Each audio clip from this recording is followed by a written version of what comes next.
Hey everyone, this is John from EastCoastArmory.com, and I'm here today with a project update video for this 1/6 scale Armortek radio-controlled late production German Tiger 1.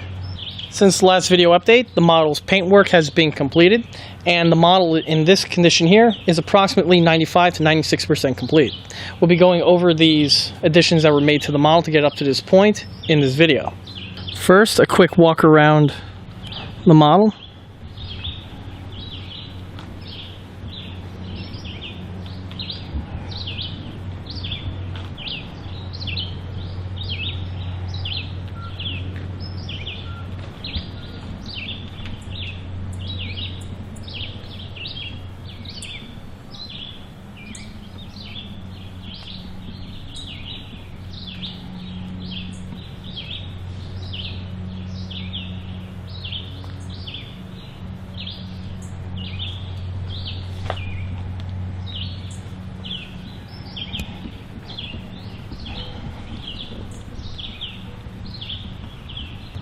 The model's paint pattern is based off of a real Tiger 1 from the 102nd SS Heavy Panzer Battalion.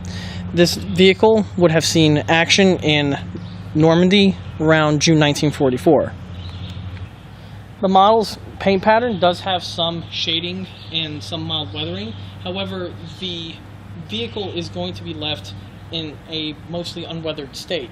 This is done by request as per the customer, as the customer requested to carry on the weathering past the point that you see it here. While on the model's paint, one quick tip to mention for other modelers who are working on German tank models is that when it comes to painting and airbrushing a German tank with a Zimmerit coating, it's a slightly different procedure than that of a standard smooth side model. Because of the sculpted 3D nature of the Zimmerit, there are a lot of hills and valleys on the surface. Because of this, if you are airbrushing or painting your model in one direction, you will hit the direction that's exposed to the airbrush. However, the rear portion will be left exposed.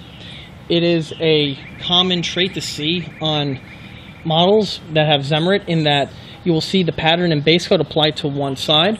However, if you change your viewing angle, the pattern will disappear, or you will even, I've seen in cases, seen the actual putty that was used to sculpt the Zimmerit totally exposed and bare on the model. On the model here, you will see that no matter which angle I hold the camera, the Zimmerit is thoroughly coated in all directions.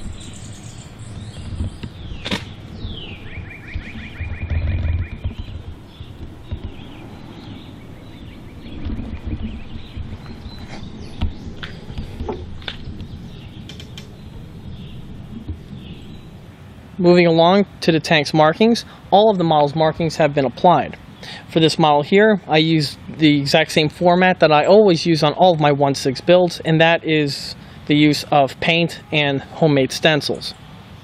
Like I always mention in my build videos, for markings on these 1/6 scale tanks, decals are a little bit problematic, and nothing beats the look of actual paint on the surface, as the real tanks have their markings applied in the exact same manner.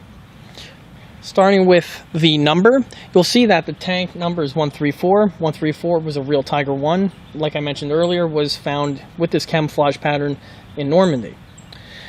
One thing unique about this tank here is that if we notice, the number is not square or is not aligned straight onto the tank's plate. Instead, it is off-center and skews upward. This is done on purpose from the research material I found. The 134 is found on both sides of the turret, and I left it symmetrical in that both numbers are misaligned as per the reference material. The tank also features two crosses that are found on the upper hull. The cross location is a mirror image on the opposite side. Even though the tank is left in a mostly unweathered state, I did went ahead and added some black soot weathering to the rear exhaust, the close-in support weapon,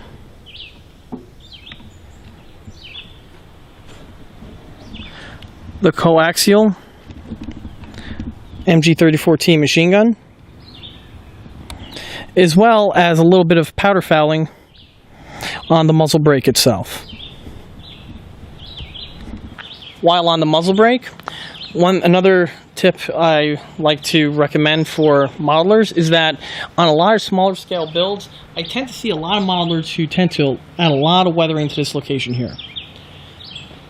Powder fouling is commonly done on smaller scale builds, and I've seen it to the point where either the whole muzzle is black or even some of the black powder fouling descends up the barrel. This is not accurate, as there is never this much powder fouling that would accumulate on the gun barrel. Most of the expelling gases leave from this portion here of the muzzle brake, and on top of that, the guns are actually very well maintained by the crews. Moving along the top deck, we can see that I've started adding some of the tools and external equipment, starting with the tank's tow cables. The tank's tow cables are a mirror image on either side, and like I mentioned earlier, are kit supplied. Now, one modification I needed to make to the cable was because I went ahead and modified the Armortek mounts with my own, the stock cable was slightly too long by an inch. I had to go ahead and shorten the cable, which was pre-pressed into these metal sleeves. The one sleeve was cut open, the cable was shortened, and then a new sleeve was placed in its place.